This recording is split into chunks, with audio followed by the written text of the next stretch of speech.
Olá, me chamo Paulo Vitor e faço parte do Laboratório de Fisiologia do Exercício, Biomecânica e Desempenho Humano. E vou apresentar para vocês meu trabalho de iniciação científica, intitulado Efeito do treinamento resistido de longa duração sobre biomarcadores inflamatórios em idosos. Trabalho esse que foi orientado pelo professor Dr. Daniel Coelho e pela mestre Lilian Peixoto. Dados de pesquisas recentes mostram que a população idosa tem crescido cada vez mais, e isso traz consigo algumas complicações de aspecto social. Uma dessas é a sarcopenia, que leva à perda de massa muscular e está associada a uma série de disfunções e doenças sistêmicas que prevalecem no idoso. A sarcopenia está fortemente relacionada com a inflamação crônica de baixo grau, que é decorrente do envelhecimento e interfere no metabolismo de grande parte dos tecidos corporais. Esse processo inflamatório acontece através de alterações nos mediadores anabólicos e catabólicos. Os dois biomarcadores analisados no estudo foram a PCR e a IL-8. A PCR, ou proteína C reativa, foi descrita inicialmente em 1930 e é uma proteína de fase aguda, que é sintetizada pelo fígado e regulada por citocinas, principalmente L6, o TNA-alfa e L1-beta. Já a IL-8, ou interleucina 8, é um membro importante da família das quimiocinas. O gene IL-8 codifica um produto da tradução de 99 aminoácidos.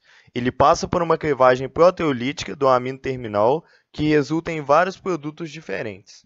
Sendo assim, o objetivo do estudo foi verificar o efeito de 19 semanas de treinamento resistido de longa duração sobre o perfil inflamatório em idosos. Os critérios de inclusão do estudo eram ter idade igual ou superior a 60 anos e não apresentar impedimento para a prática do treinamento resistido. Já os critérios de exclusão foram frequência inferior a 70%, utilização de medicamentos inflamatórios, ter realizado uma cirurgia recente ou ter realizado uma dieta com o intuito de emagrecer nos últimos 3 meses. Sendo assim, durante a seleção foram excluídos 9 participantes, restando assim 57. No entanto, desses 57 participantes, 17 tiveram a frequência inferior a 70%, restando 40 participantes e todos tiveram seus dados analisados.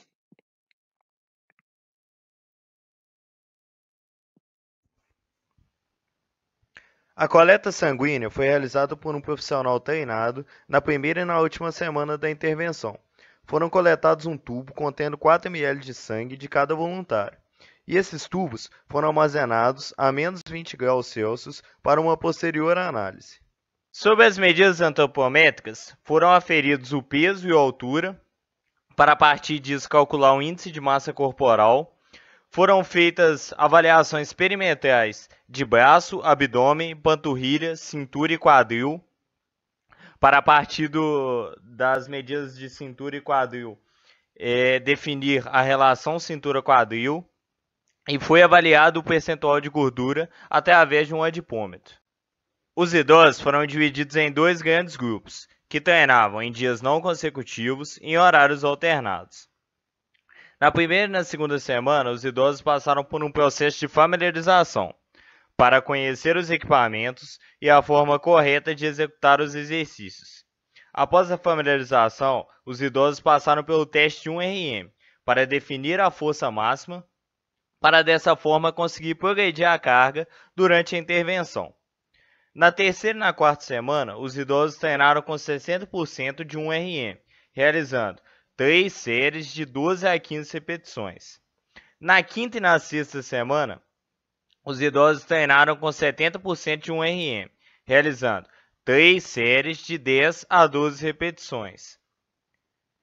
Na sétima e na oitava semana, os idosos treinaram com 80% de 1RM, realizando 3 séries de 6 a 8 repetições.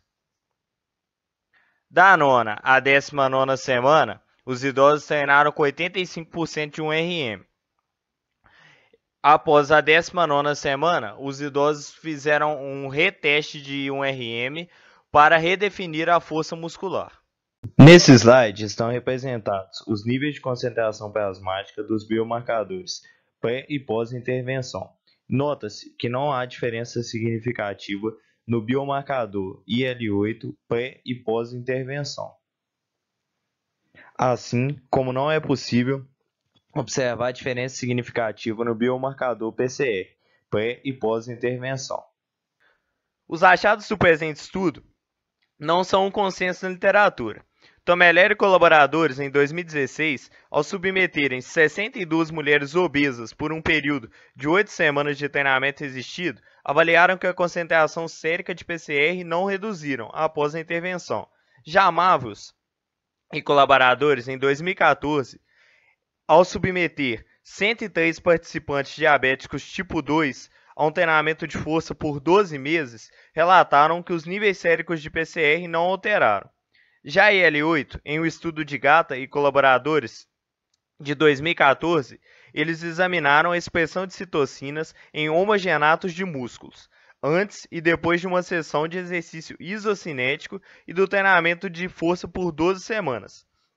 E eles observaram que houve um aumento na expressão de IL-8. Por outro lado, Beaufort e colaboradores, em 2010, os autores submeteram ao treinamento de força 24 mulheres fisicamente ativas e perceberam que após a intervenção não houveram diferenças nas concentrações de IL-8. Diante dos resultados obtidos, pode-se concluir que o treinamento resistido com intensidade progressiva por 19 semanas não alterou as concentrações dos marcadores inflamatórios IL-8 e PCR em idosos saudáveis. Eu gostaria de agradecer ao FOP, ao meu laboratório, ao Encontro Saberes pela oportunidade e às agências de fomento.